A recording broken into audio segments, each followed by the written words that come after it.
एक गांव में एक किसान रहता था। उसकी पत्नी और एक लड़का था। कुछ समय के बाद पत्नी की मृत्यु हो गई। उस समय लड़के की उम्र 8 साल थी।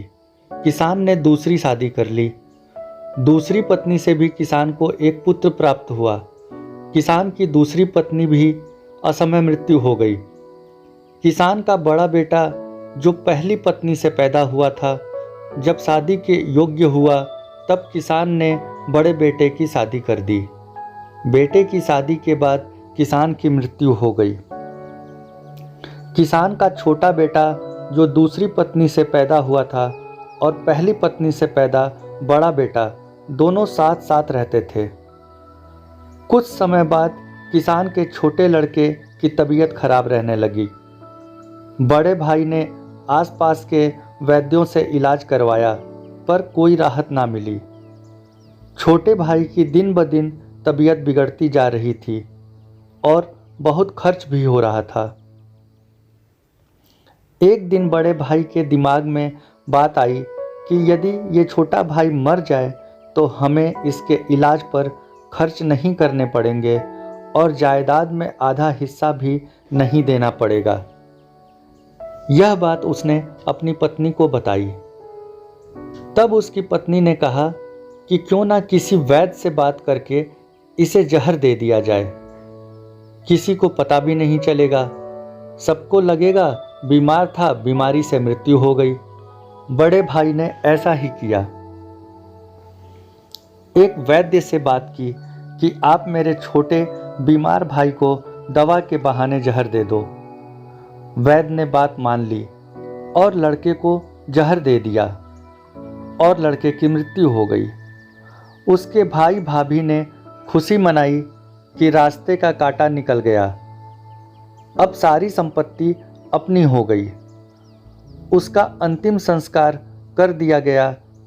कुछ महीनों पश्चात उस किसान के बड़े लड़के की पत्नी को लड़का हुआ।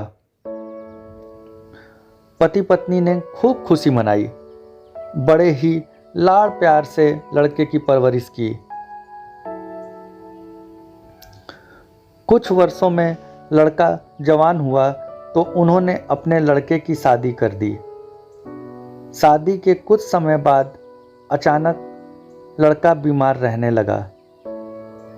माँ बाप ने उसके इलाज के लिए बहुत से वैद्यों से इलाज करवाया।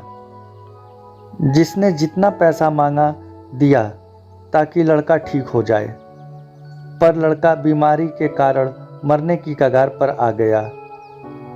एक दिन लड़का चारपाई पर लेटा था और उसका पिता साथ में बैठा अपने पुत्र की ये दयनीय हालत देखकर दुखी हो रहा था।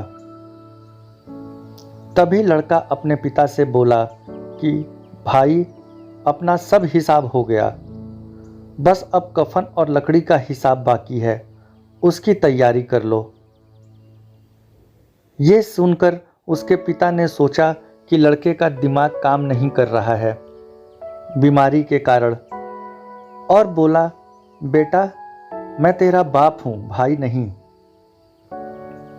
तब लड़का बोला, मैं आपका वही भाई हूं जिसे आपने जहर खिलाकर मरवाया था। जिस संपत्ति के लिए आपने मरवाया था मुझे, अब वो मेरे इलाज के लिए आधी बिक चुकी है। आपकी शेष बची है, हमारा हिसाब हो गया।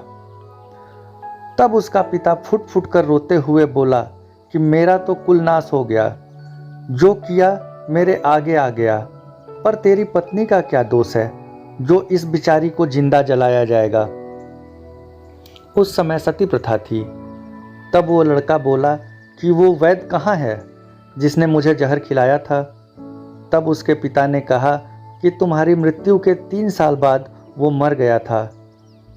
तब लड़के ने कहा कि ये वही दुष्ट वैद्य आज मेरी पत्नी रूप में है, मेरे मरने पर इसे जिंदा जलाया जाएगा। मित्रों, हमारा जीवन जो उतार चढ़ाव से भरा है, इसके पीछे हमारे अपने ही कर्म होते हैं। हम जैसा बोएंगे वैसा ही काटना पड़ेगा। कर्म करो तो फल मिलता है, आज नहीं तो कल मिलता है। मित्रों, उम्मीद करता हूँ कहानी आपको अच्छी लगी होगी। कहानी को लाइक करें और चैनल को सब्सक्राइब भी करें। आपका बहुत बहुत धन्यवाद।